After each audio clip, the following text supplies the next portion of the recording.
from evil. Here I am. Okay, Dave, you're on. Okay.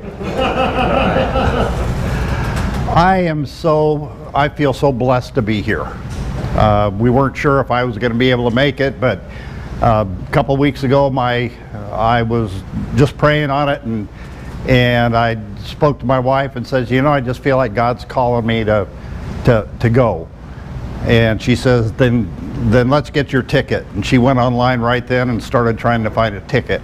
I feel so blessed to have her in my life, and I wish she was here to be able to enjoy this too, but it didn't work out. I got to thank Waylon for what he's talking about there, because that kind of sums up my life. I was raised in a Christian home.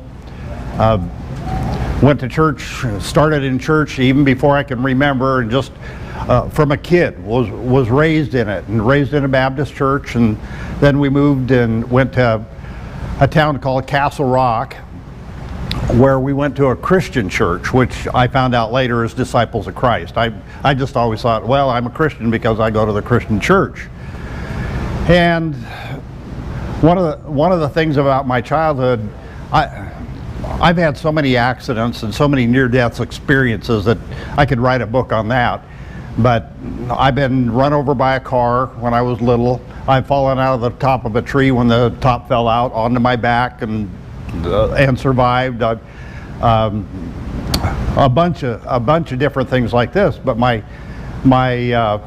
family always saw me as the good boy. All right, I had cousins who were kind of wild and everything, but my grandma would say, well, David, he's going to be the pastor in the family. Of course, my mom picked up on that, and I heard it all the way through grade school, high school, and so I was, okay, I'm going to become a pastor. You know, what do you want to be when you grow up? I want to be a pastor. And it was uncomfortable to think about it, but that was my goal.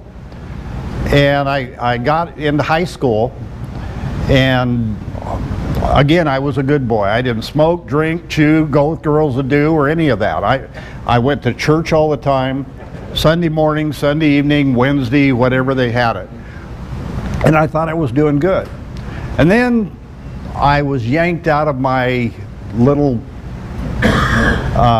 cocoon of Christianese and was put into the military. Kind of a funny story there.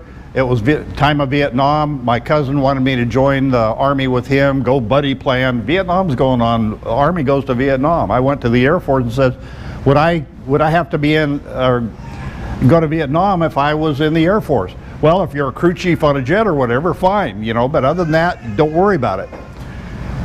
Well, would I be around the Army? Oh no, we got our own bases, and it's a whole different thing. So I joined, went to basic tech school, to Vietnam, stationed with the Green Beret over there. So I saw God, I began to see that God had a sense of humor. I look back at the time, I think, wow, this isn't what I wanted. There were some experiences over there. I got hit by lightning. I had shrapnel in my bed that I'd just gotten off of, was supposed to be on a helicopter that got shot down. Just a phone call that kept me from being on that. And even one of the guys, he came in and he saw me, he was drunk. He was a crew chief on one of the planes that we had. He came into our hooch, saw me sitting on my bed reading my Bible, my King James Bible, by the way. And he started razzing me about it. Oh, so you're a Christian? And well, yeah. Well, you really believe in Jesus? Well, you know. He took out his M16, loaded it, cocked it, and put it right here. And he was drunk, and he says, I'm gonna let you meet Jesus right now. So hopefully you really do believe in him. I lost my testimony at that point. But a couple of the other guys that was in the unit, two Green Beret come by, and they saw what he was doing, and they pulled him off. But at that time I began to wonder, do I really have a faith in Jesus? Would I really die for him? And it was It made me try harder to be the kind of Christian that I was raised to be. I still stayed away from all of the bad stuff in life, and when I went to my next assignment in Germany, I got involved with the European Baptist Convention, is what it's called, and had 3 years in Germany, and I learned some things, and I could see along the way. I look back and I see that God was with me. The first time at 14, I remember saying, I really want to know who God is.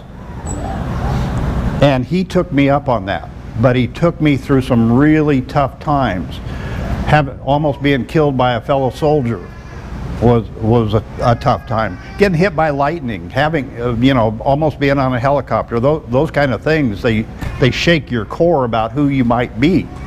And whether if you died today, would you go to heaven or hell type thing. This is the kind of stuff I grew up on.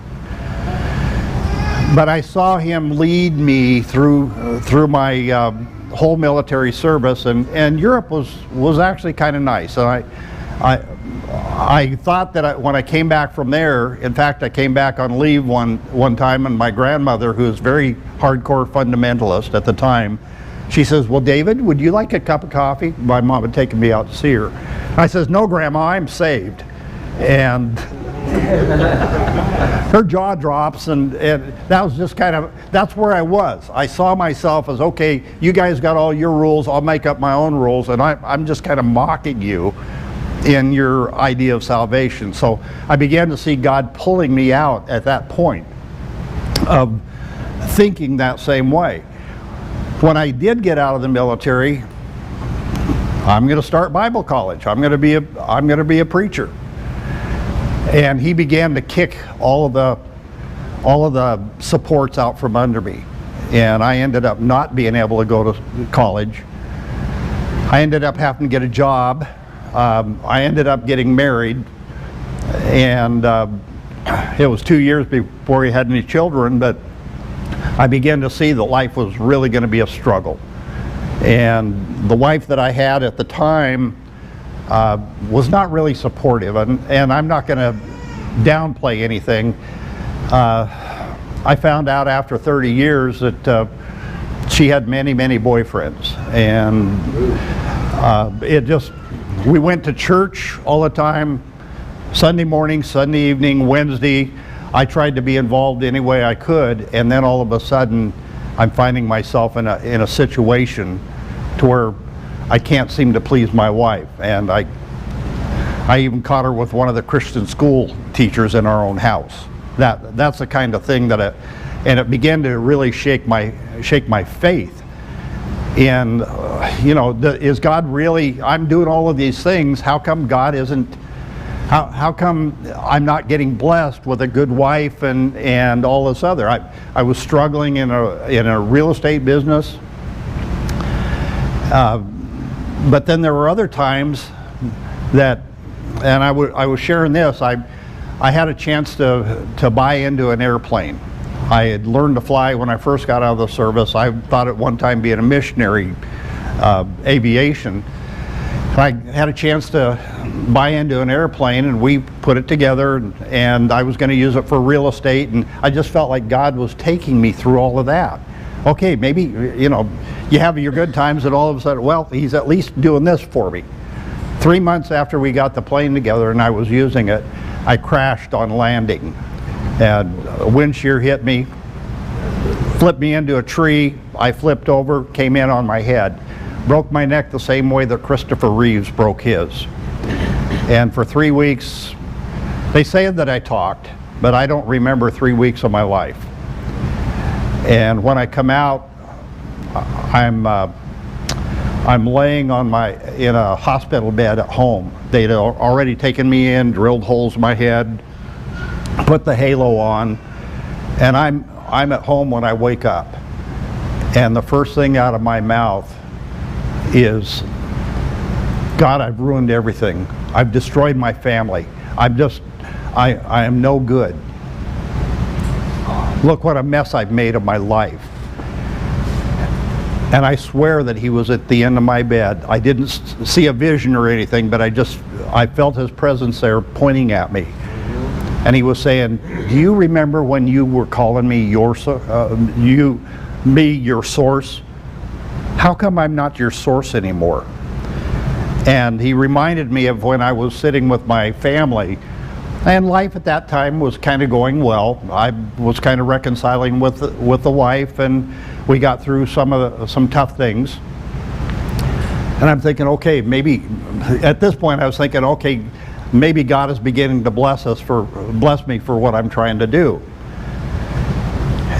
And he took me back to when I told the family, God is our source.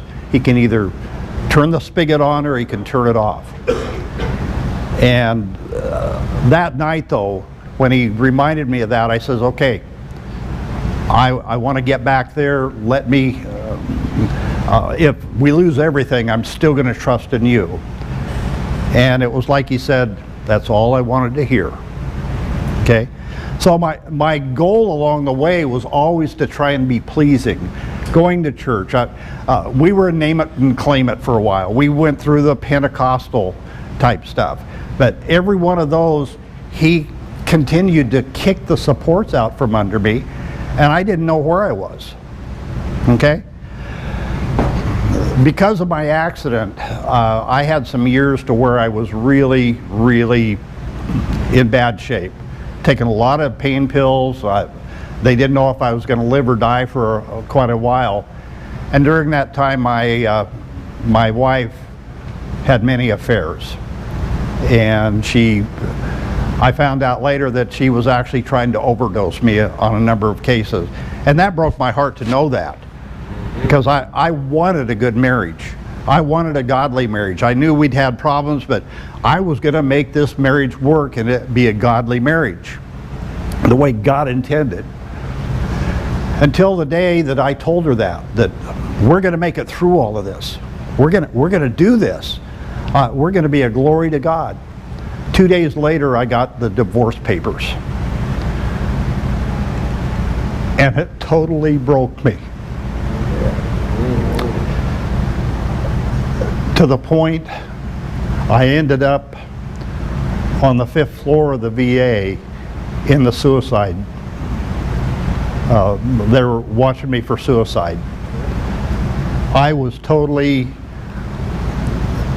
felt so betrayed, not only by women, by my wife, but I saw every woman as being a betrayer of her husband. And I felt like I was betrayed by God. And I went through a time to where I hated God. I had to move into an apartment. When I got out of there, I had to move into an apartment. And it was the toughest time. I lived in a house. We owned a nice house. I ended up losing it all in the divorce because I just didn't want to fight over those things. Here I am in this apartment, and one day I find myself shaking my fist at God and screaming at him. And over the years, I'd heard these different type of swear words and cuss words. It's the first time in my life I used every one of them in his face. And I said, I hate you so much. Everything I've tried to do for you, you have not given it. You've not done your part. I hate you so much. I want you to send me to the farthest parts of hell because I don't even want to be in the same universe as you. I was a little bit mad. The thing is, though, at that point I actually literally felt his arms around me. And I felt him crying with me.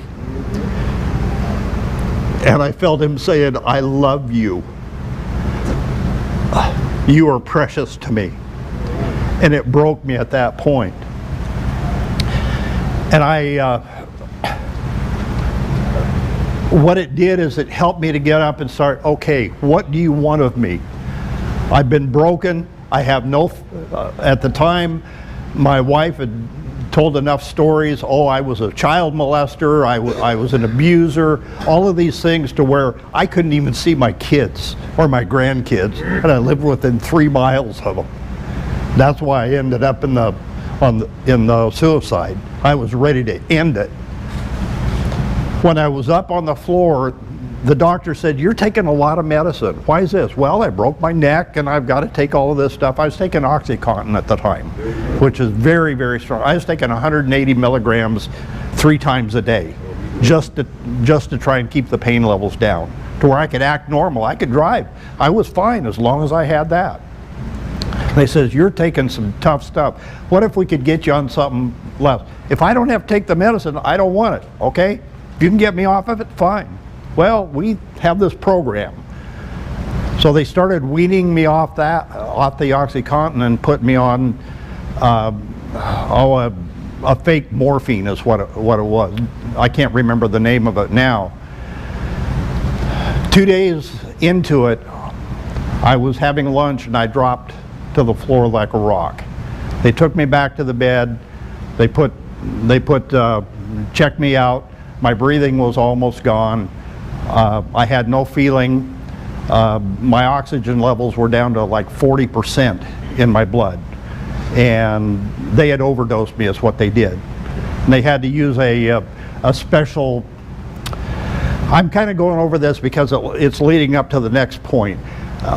They had to use an experimental type of system or drug to keep me from dying. To get all of that stuff out of my system. And I remember waking up and looking at my hands. I thought I was in hell. The flames, it was like I was in a kindling fire. If you've ever been around kindling, when it's hot, it's hot. It took them about an hour to get, and my parents were there. They'd come from a 50-mile trip. They called and says, "We think he's going to die. You need to get down here." They had my mom and dad by the bed while all this was going on. And I was at the lowest point. I'd lost my family, I'd lost my health, I'd lost my spirituality, and now I was pretty much dead. They revived me enough and put me in a room where they watched me for the next 24 hours. They had a nurse checking on me every half hour. They had me on video camera. And during that time, I had nightmares of being back in Vietnam. But then there was one point to where I came to a clarity. And I says, "God, I thought I wanted to die, but I don't want to. I've got a 13-year-old daughter, and I've got grandchildren. Please help me." And I can see that as the day to where he began to build me up again. And it still took another year or so before I was able to reconcile with my kids. And I found out during that time, God was showing them what their mother had done. He was showing them the love that I had for them. And I've got a better relationship now with my kids and my grandkids than I ever had before. He began to build me up in ways financially, to where I began to have a life and be able to get back involved in church at the time. But also during this time, I felt his presence so much and his love, even with who I knew that I was. And I wanted to be good for him. And I started doing things. I got involved in Sunday school at church. I was stigmatized. Now, I was a divorced person, but they let me help. They, open the door greeter, pass out things in Sunday school, things like that. So I was doing whatever I could do just to make myself useful to God.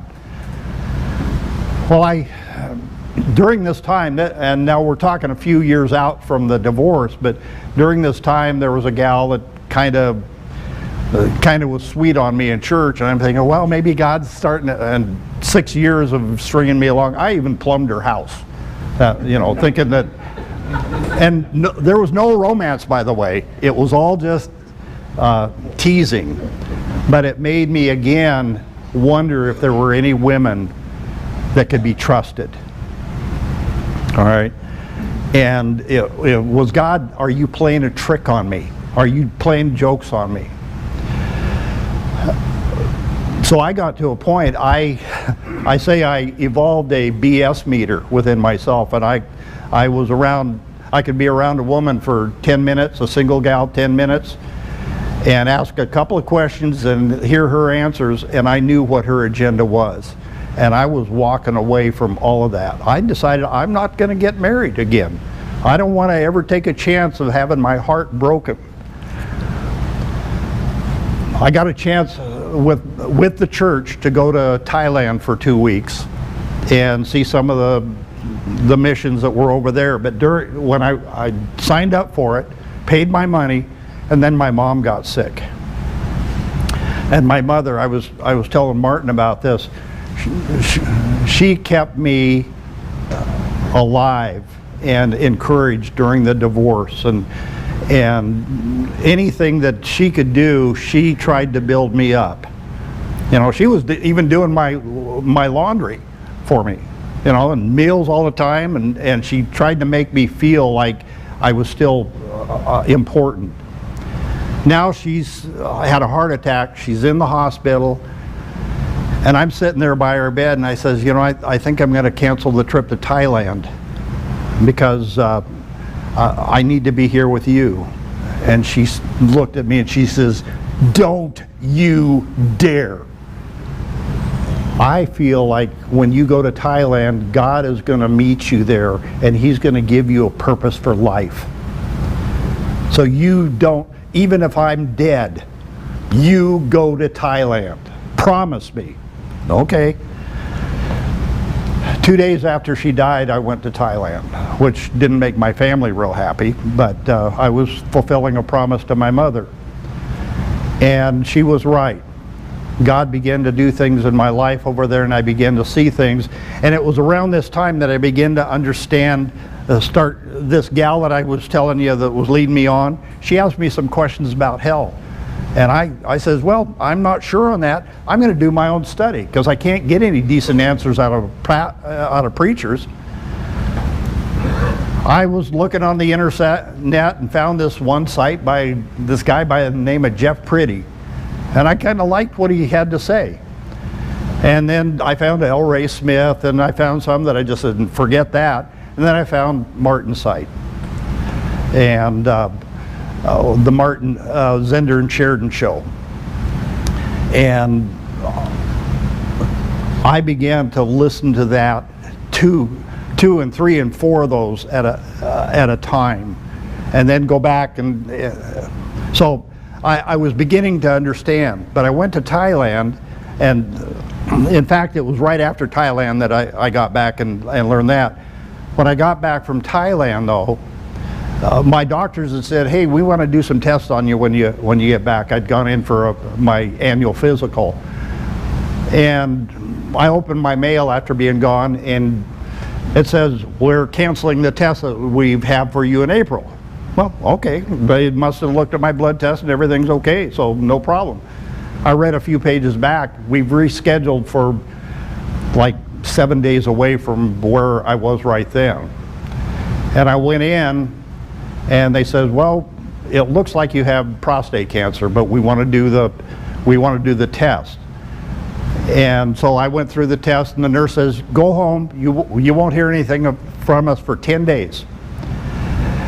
And don't worry about it.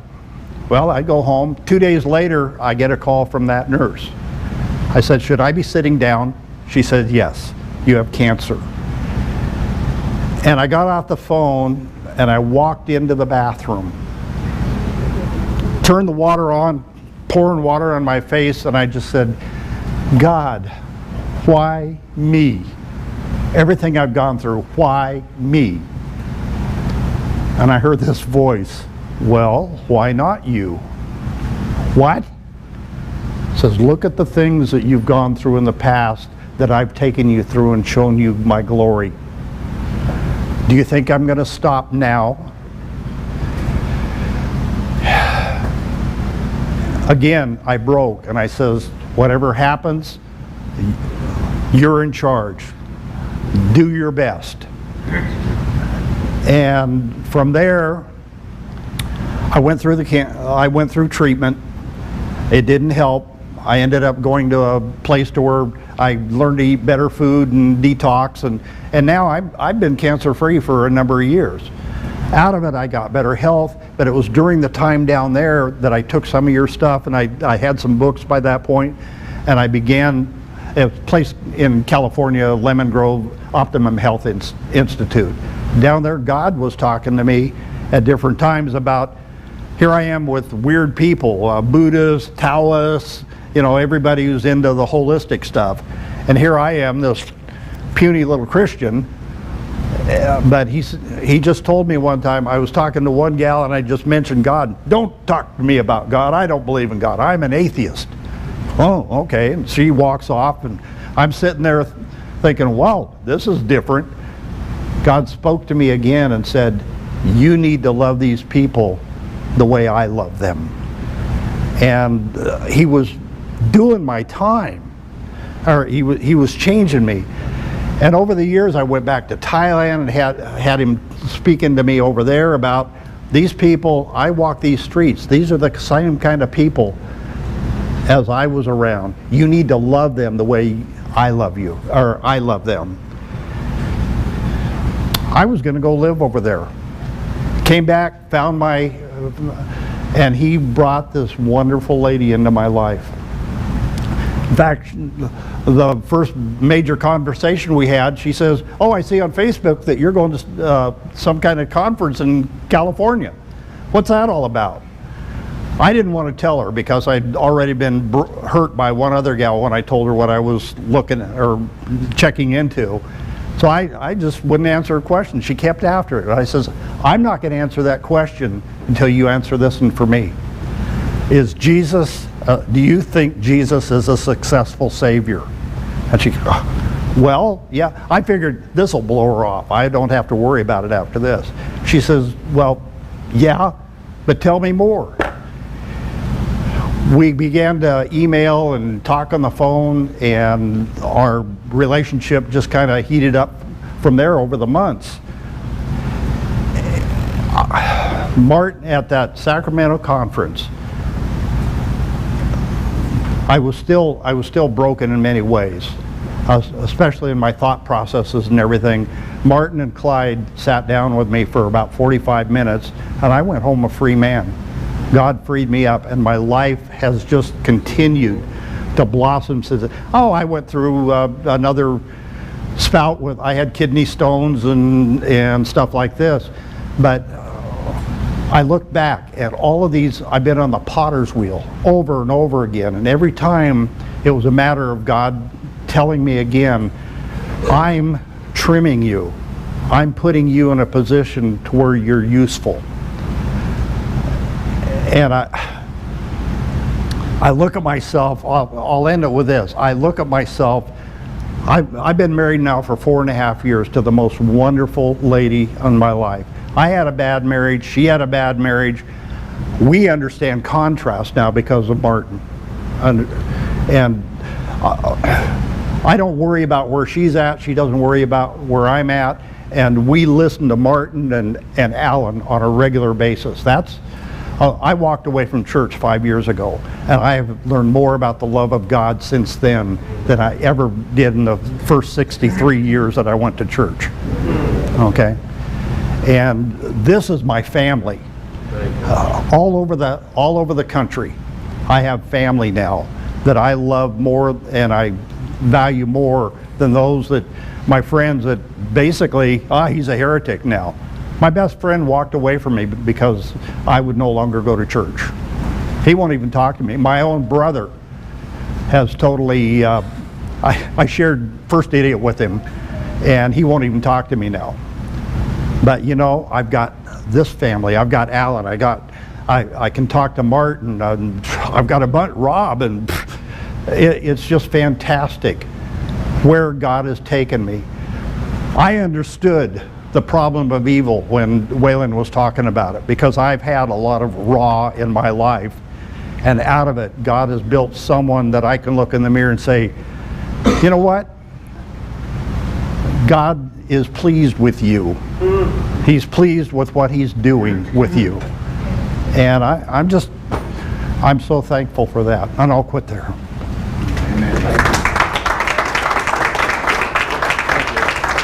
Great testimony. Thanks. Yeah. Love you, brother. All right.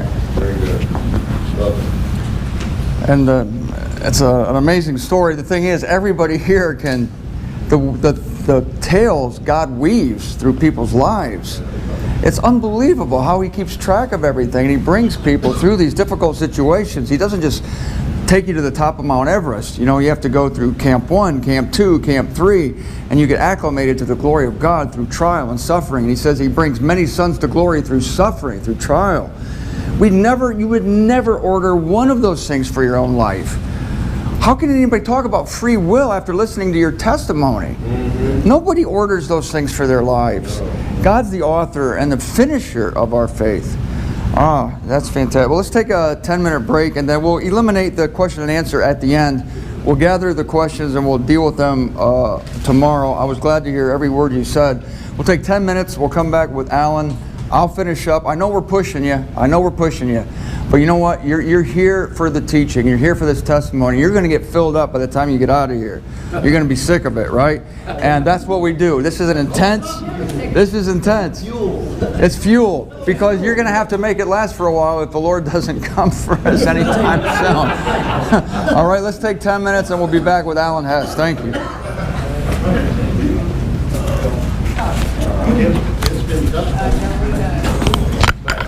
I look back and say, what wouldn't I have done to be where I'm at?